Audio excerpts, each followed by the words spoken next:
Hello दोस्तों, नमस्कार। आप सभी को zoom study centre by Mukesh Agarwal coaching में आप सभी का स्वागत है। आज आप सभी मेरे साथ एंशिएंट हिस्ट्री का एक ऐसे टॉपिक्स को डिस्कस करने जा रहे हैं जो कि धर्म से संबंधित है। आज का मेरा टॉपिक्स है वो है इस्लाम धर्म।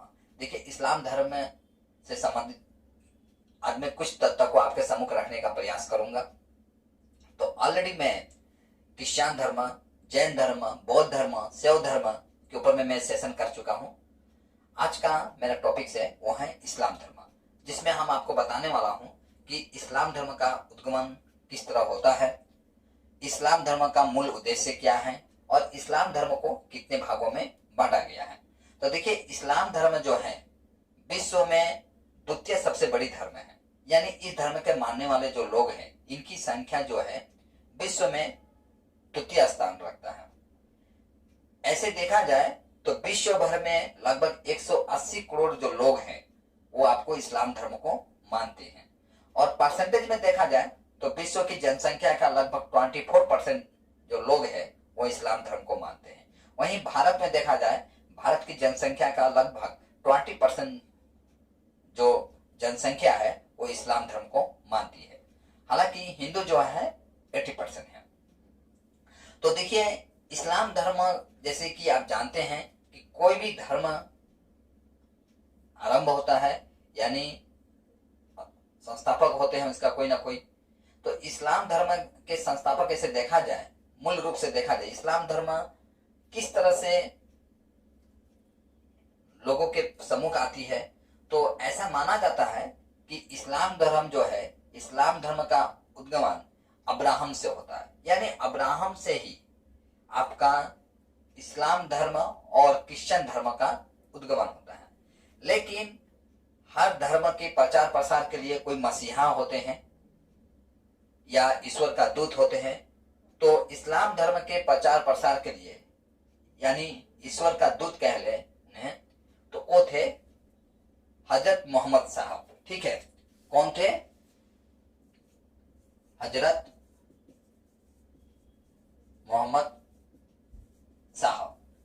हजरत मोहम्मद साहब का जन्म होता है आपका 570 ईस्वी में, मक्का में होता है। कब होता है इनका जन्म? होता है 570 ईस्वी में। कहां होता है? मक्का में होता है। इनका पिता का नाम था अब्दुल्ला और माता का नाम था अमीना। माता इनका अमीना थी। तो हजरत मोहम्मद जो है बड़े होते हैं। बड़े होने के पश्चात कुछ ऐसे लोगों के संपर्क में आते हैं जो उन्हें बताते हैं, उन्हें प्रेरित करते हैं कि आप ज्ञान प्राप्ति के लिए तपस्या कीजिए। तो तपस्या करना, देखिए तपस्या क्या है? एक साधन है ज्ञान प्राप्त करने का। उसी तरह से हजरत मोहम्मद भी जो है तपस्या करते हैं, यानी ज्ञान अर्जित करते हैं। तो मक्का में ही एक हीरा गुफा होता है। वो 610 ईस्वी में उन्हें वहां ज्ञान की प्राप्ति होती है। किस गुफा में? तो मक्का का हीरा गुफा में।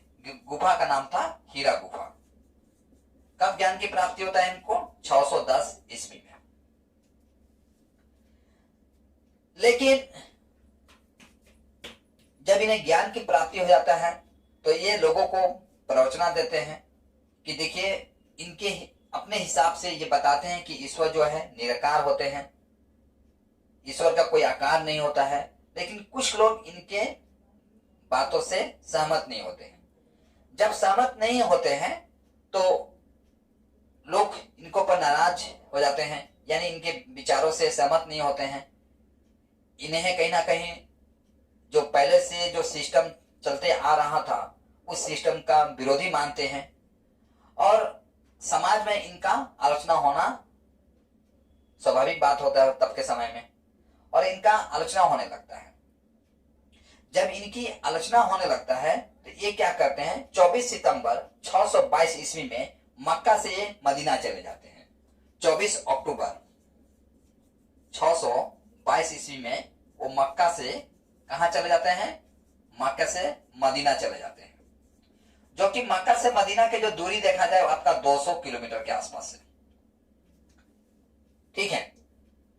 इनका जो विवाह होता है आपका 25 वर्ष की अवस्था में हो जाता है, और 25 वर्ष की अवस्था में ही उनका विवाह जो है एक विधवा औरत जिसका नाम था खदीजा, ठीक है, खदीजा से इनका विवाह होता है। इनका विवाह कितना वर्ष की उम्र में होता है? 25 वर्ष की उम्र में। किससे विवाह होता है? खदीजा, खदीजा से, जो कि एक विधवा औरत थी, विधवा औरत थी। इनसे इनका शादी होता है।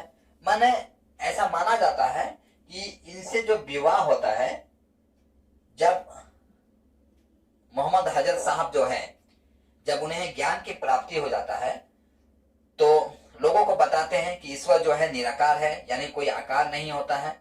लेकिन जो पहले से जो सिस्टम चलते आ रहा था, जाहिर सी बात है उसे एक दिन में चेंज नहीं किया जा सकता है। तो कुछ लोग हजरत मोहम्मद के विचारों से सहमत नहीं होते हैं और इनका विरोध करने लगते हैं। लेकिन उसी में से एक लेडीज जो थी जिसका नाम था आपका खदीजा, एक खदीजा उनके विचारों से सहमत होती है और उनके विचारों को मानने लगती है। और तब तक ये विधवा हो चुकी थी और माना जाता है कि हजरत मोहम्मद का विचारों से सर्वप्रथम कोई सहमत होता है तो वो थी खदीजा, ठीक है।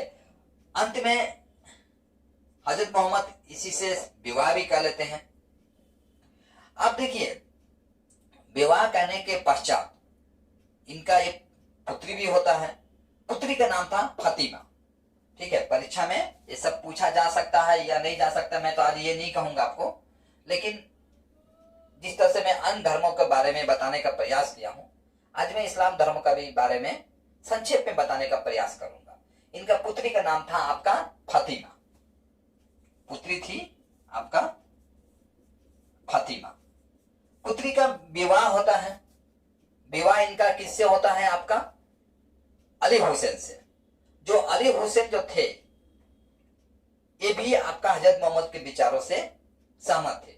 यानी अली हुसैन द्वितीय व्यक्ति होते हैं जो कि हजरत मोहम्मद के विचारों से सहमत होते हैं, ठीक है। इनका दामाद थे अली हुसैन, अली हुसैन इनका दामाद थे। इनके ससुर जो थे अबू बकर, वो भी हजरत मोहम्मद के विचारों से सहमत थे। ससुर थे इनका अबू बकर,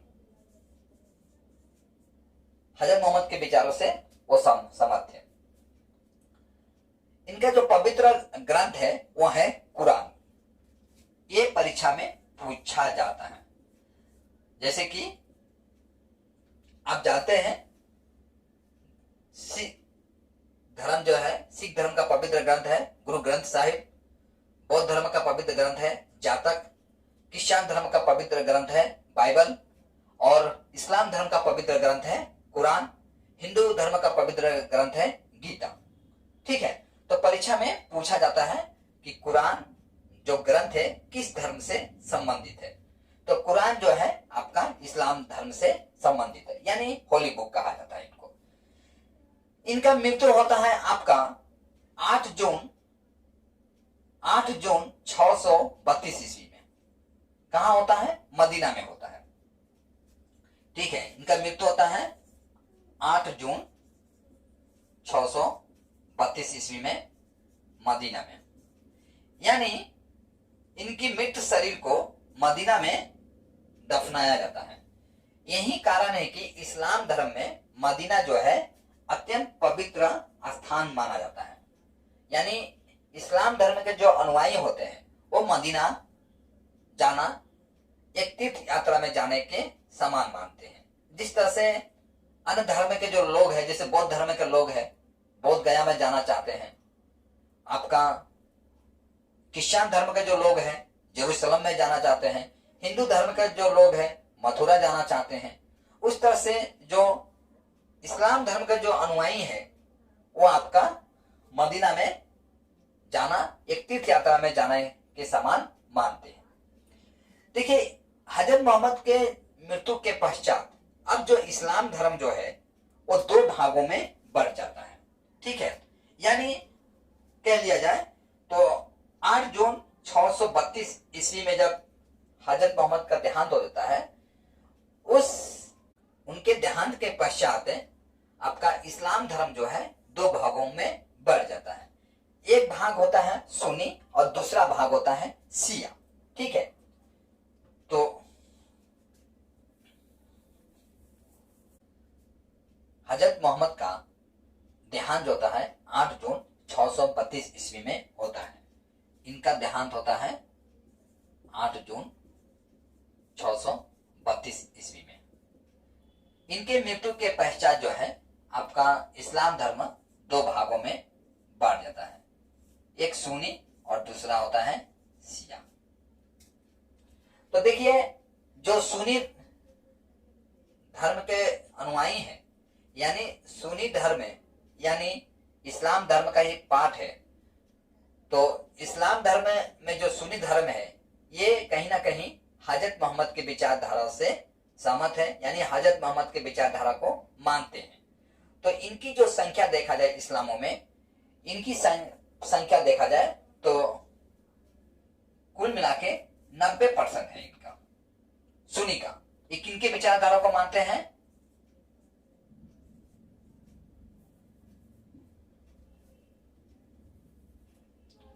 ये हजरत मोहम्मद साहब के विचारधारा को मानते हैं। इनका इस्लाम धर्म के जो अनुयायी हैं उनकी टोटल संख्या का लगभग 90% जो लोग हैं वो सुन्नी धर्म को मानने वाले हैं। वहीं शिया धर्म के जो मानने वाले लोग हैं केवल 10% हैं। ये किनके विचारधारा को मानते हैं? ये अली हुसैन की विचारधारा को मानते हैं। अली हुसैन की विचारधारा को मानते हैं। यानी दो महापुरुष थे, दो महापुरुषों का अलग अलग विचार था। ठीक है, हजरत मोहम्मद का मानना था कि ईश्वर जो है वो निराकार है, उनका कोई आकार नहीं। जैसे कि आप जानते हैं इस्लाम धर्म में मूर्ति पूजा निषेध है, यानी हजरत मोहम्मद के देहांत से संबंधित एक त्योहार भी मनाया जाता है। ठीक है, जिसे ईद ए मिलाद उन नबी के नाम से जाना जाता है। ठीक है, इस तरह से मैं इस्लाम धर्म से संबंधित कुछ तत्वों के आपके सम्मुख संक्षेप में रखने का प्रयास किया हूँ, जो कि एंशिएंट हिस्ट्री का एक पार्ट था, जो कि आज का मेरा टॉपिक था, वो था इस्लाम धर्म। तो आशा करता हूँ आज का वीडियो आपके लिए काफी फायदेमंद हो। यदि आप मेरा चैनल में नए हैं तो मेरे आप चैनल को सब्सक्राइब कर लीजिए, साथ में बेल आइकन को दबाना और लाइक करना ना भूलिएगा।